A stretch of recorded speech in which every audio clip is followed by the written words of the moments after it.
ये आकाशवाणी है। कार्यक्रम सामयिकी में प्रस्तुत है उत्तर प्रदेश के मुख्यमंत्री योगी आदित्यनाथ के साथ भेंटवार्ता। भेंट करता है आकाशवाणी संवाददाता सुशील चंद्र तिवारी।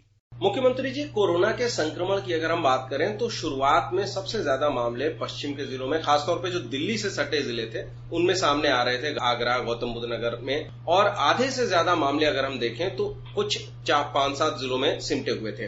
पिछले 15-20 दिनों से लगभग हर दिन 200, 300, 2 दिन पहले तक 378 के आसपास अब तक की सर्वाधिक संख्या भी रही संक्रमण की, और ये अब सारे प्रदेश में फैल चुका है, सभी 75 जिलों में, और विशेष तौर पर पूर्वांचल में जैसे कि बस्ती है वो लगभग दूसरे नंबर पर है इस समय संक्रमण के मामले को देखें तो क्या बदली परिस्थितियों में जिस तरीके से कोरोना का संक्रमण अपने तरीके बदल रहा है, रूप बदल रहा है, ऐसे में सरकार को इससे निपटने की रणनीति में भी किसी प्रकार के परिवर्तन की जरूरत आपको महसूस होती है?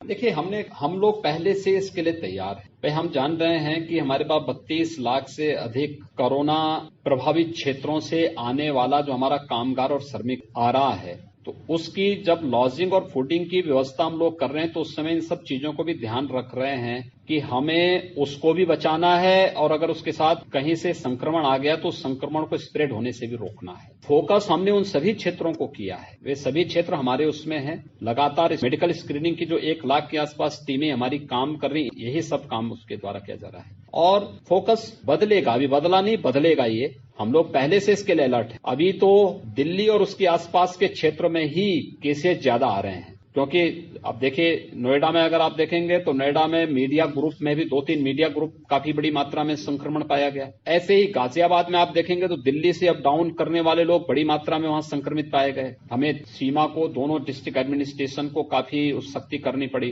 तो ये सावधानी और सतर्कता तो आवश्यक है, और सावधानी और सतर्कता के साथ साथ जब हम लोग अपनी आर्थिक गतिविधियों को आगे बढ़ाएंगे तो लोगों के मन में भी इसके प्रति एक उपको बनेगी। सर, हेल्थ को लेकर के बुनियादी ढांचे में लगातार बढ़ोतरी हो रही है। आने वाले दिनों में बेड और दूसरी सुविधाओं को किस तरीके से बढ़ाने की योजना है, और साथ ही जिस प्रकार से खर्चा हेल्थ पर बढ़ रहा है, स्वास्थ्य सुविधाओं पर बढ़ रहा है, तो क्या हेल्थ के बजट को बढ़ाए जाने की या केंद्र से किसी प्रकार की मदद लेने की आवश्यकता आपको इस वक्त महसूस हो रही है? देखिए, हमें टेस्टिंग लैब की स्थापना हो या फिर कोविड हॉस्पिटल की सुविधाओं को स्ट्रेंथनिंग करने की भारत सरकार ने हर एक उसमें भरपूर मदद की है, और हम कोरोना संकट से ही नहीं जूझ रहे हैं बल्कि इसके माध्यम से हेल्थ सिस्टम की स्ट्रेंथनिंग का एक अवसर भी हमें प्राप्त हुआ है। भारत सरकार ने हर विकास खंड स्तर पर, जनपद स्तर पर टेस्टिंग लैब स्थापित करने के लिए भी सहयोग करने की बात की है। हमारे पास पहले 1 लैब नहीं थी, आज हमारे पास 30 लैब, यानी 24 हमारे पास गवर्नमेंट की और बाकी 6 प्राइवेट लैब आज के दिन पे स्थापित हो चुकी है। ये चीजें इस बात को साबित करती हैं कि हर एक चीज में कुछ न कुछ बढ़ोतरी हो रही है और काफी चीजें उसमें आगे बढ़ी है। मुख्यमंत्री जी, किसानों पर इस कोरोना संकट की बड़ी मार पड़ी है। ये सही है कि उन्होंने अपनी फसल सरकार को बेची है, सरकार ने विक्रय केंद्रों के जरिए उनसे फसल खरीदी है, उनको उसका मूल्य भी मिला है, लेकिन बड़ी संख्या में छोटे सब्जी उत्पादक, फल उत्पादक ऐसे किसान हैं जिनको औने पौने दाम पर इस वक्त, क्योंकि होटल इंडस्ट्रीज बंद हैं, बहुत सारे ढाबों पर अपना सप्लाई नहीं हो रही सब्जी की, तो बहुत सारे सब्जी उत्पादकों को औने पौने दामों पर अपना सब्जियां बेचनी पड़ रही हैं। 1 रुपए 2 रुपए किलो माल बेचना पड़ रहा है। बाजार में भी सब्जियों के दाम काफी कम हो गए। तो ऐसे में इन किसानों की मदद करने के लिए सरकार किसी प्रकार की योजना अपने विचार में रख रही है? देखिए, किसान को न्यूनतम समर्थन मूल्य देने की व्यवस्था ये केंद्र सरकार ने प्रारंभ किया। वर्षों से मांग थी। लागत का 1.5 गुना दाम, ये जहां किसानों को एमएसपी के माध्यम से दिया जा रहा है। पूरे लॉकडाउन के दौरान पहले आप देखेंगे कि पिछले वर्ष प्रधानमंत्री जी ने प्रधानमंत्री किसान सम्मान निधि की घोषणा की थी, और उत्तर प्रदेश के 2,34,00,000 किसान उससे सीधे सीधे लाभान्वित हो रहे थे। लॉकडाउन के दौरान 2,000 रुपए हर किसान को हर मंथ अतिरिक्त देने की व्यवस्था की गई, और वह 2 बार का पैसा आ चुका, तीसरी बार का पैसा किसानों के अकाउंट में आ रहा है। तो किसानों के लिए भी, मजदूरों के लिए भी, नौजवानों के लिए भी, महिलाओं के लिए भी अलग अलग योजनाएं, निराश्रित लोगों के लिए भी ये सारी स्कीम उत्तर प्रदेश के अंदर भी और देश के अंदर लागू हुई। 80 करोड़ लोगों को मुफ्त में भोजन देने की व्यवस्था हुई है इस लॉकडाउन के दौरान, ये भारत सरकार ने की है। इसके अलावा हम उत्तर प्रदेश में 18 करोड़ लोगों को छठी बार हमारा खाद्यान्न वितरण का कार्यक्रम 1 जून से प्रारंभ हुआ है। 18 करोड़ हर एक बार 18 करोड़ लोगों को दे रहे हैं। एक बड़ा कार्यक्रम चल रहा है, हर एक स्तर पर चल रहा है और हर व्यक्ति जानता था हम एक संकट से जूझ रहे हैं, संकट का मुकाबला कर रहे हैं, लेकिन उस सबके बावजूद भी हर जरूरतमंद को उसके लिए आवश्यक सामग्री उपलब्ध कराने की व्यवस्था भी केंद्र और प्रदेश सरकार ने की। मुख्यमंत्री जी, आपने कहा है कि सरकार किसी की सैलरी में कटौती नहीं करेगी और ये भी कहा है कि सरकार कोई नया टैक्स भी नहीं लगाने जा रही। तो ऐसी स्थिति में बहुत सारी कल्याणकारी योजनाएं हैं, आप गरीबों की, किसानों की, मजदूरों की मदद कर रहे हैं, सरकारी खजाने से पैसा दिया जा रहा है। तो ऐसी स्थिति में प्रदेश का राजस्व जो कि पहले से ही लॉकडाउन की वजह से काफी कम हो चुका है, उसे कैसे पूरा करेंगे? ये पैसा कहां से आएगा? देखिए, राजस्व का अपना एक फ्लो होता है और उसके लिए आवश्यक होता है कि सरकार की नीति और सरकार की नीयत दोनों ठीक होनी चाहिए।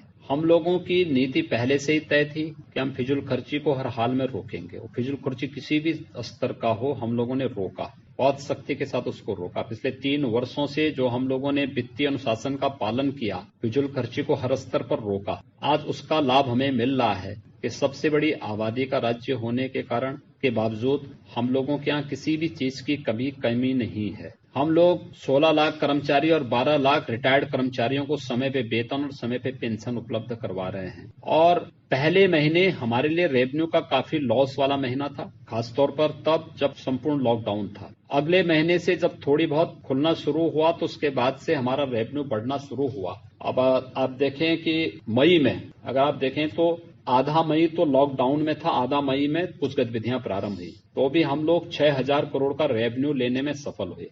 शेष अब जून में हम लोगों ने काफी फ्रीडम दी है। मेरा ये मानना है कि हम लोगों का महीने का जो खर्चा होता है वो लगभग 15,000 करोड़ का खर्चा है महीने का शासन का।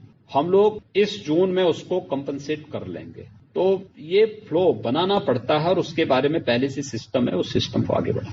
मुख्यमंत्री जी, किसानों की चर्चा हो गई, मजदूरों की सरकार मदद कर रही है, लेकिन एक बड़ा तबका है जो नौकरी पेशा है, मध्यम आय वर्ग का, और इसके ऊपर भी कोरोना की बड़ी मार पड़ी है। बड़ी संख्या में प्राइवेट सेक्टर में नौकरियां जा रही हैं। आप व्हाइट कॉलर जॉब जिसे कहा जाता है, उसमें बड़े पैमाने पर छटनी हो रही है। तो ऐसे नौजवानों की मदद करने के लिए सरकार कोई विचार कर रही है? देखिए, हमने कहा ना, हर नौजवान के लिए उत्तर प्रदेश में अवसर है और हम लोगों ने सभी संस्थाओं से भी अपील की है कि भाई आप लोग किसी को इस समय नौकरी से निकालें ना। इस सब के बावजूद अगर कहीं कोई होता तो हम उसकी हर एक की स्किल मैपिंग कर रहे हैं। हम लोग प्रदेश में भी अपने स्तर पर भी हम लोगों ने न केवल जो है रोजगार और सेवा योजन की अनेक संभावनाओं को आगे बढ़ाया है, अपितु हम लोग अपनी कुछ स्पेशल स्कीम पहले से ही लेकर के आए हैं कि कोई पढ़ा लिखा नौजवान है, उसको कहीं स्किल डेवलपमेंट के लिए अगर उसको कहीं भी कोई अप्रेंटिस करना है तो अप्रेंटिसशिप की एक स्कीम हमारी स्पेशल स्कीम है, जिसमें आधा मानदेय शासन दे रही है, आधा उद्योग दे रहा है। इसके माध्यम से बहुत सारे लोगों को हम आगे बढ़ाने में सफल होंगे।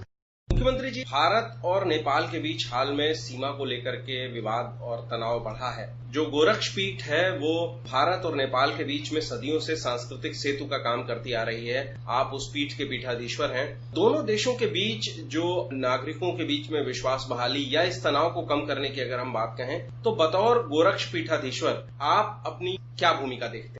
देखिए, भारत और नेपाल दोनों के संबंध जो हैं ऐतिहासिक और पौराणिक उस पर आधारित हैं। इन संबंधों को मुझे लगता है कि दोनों देशों के हित में अपने पौराणिक और ऐतिहासिक संबंधों की पृष्ठभूमि को ध्यान में रख करके ही कोई चीज आगे बढ़नी चाहिए। अगर दोनों के बारे में हम कहेंगे तो मुझे लगता है कि दोनों की आत्मा एक है, शरीर अलग अलग हैं, दो राजनीतिक इकाइयां हैं, लेकिन दोनों में एक जैसी सांस्कृतिक आत्मा निवास करती है। इसका ध्यान नेपाल की सरकार को जरूर रखना पड़ेगा। मुझे लगता है कि हर एक व्यक्ति को और हर एक देश को अपना हित अहित देखने का पूरा अधिकार है, लेकिन हम ये देखें कि हम कोई भी निर्णय लें तो उससे पहले सोचें कि इसके दूरगामी परिणाम क्या हो सकते हैं। अभी आप सुन रहे थे उत्तर प्रदेश के मुख्यमंत्री योगी आदित्यनाथ के साथ भेंटवार्ता। भेंटकर्ता थे आकाशवाणी संवाददाता सुशील चंद्र तिवारी। यह कार्यक्रम आकाशवाणी के समाचार सेवा प्रभाग द्वारा प्रस्तुत किया गया। इसे आप हमारे mobile app news on AIR पर भी सुन सकते हैं। इस कार्यक्रम के संबंध में अपनी प्रतिक्रिया आप हमें ईमेल कर सकते हैं। पता है airnsttalks@gmail.com। ये कार्यक्रम फिर से सुनने के लिए लॉग ऑन करें हमारी वेबसाइट newsonair.com।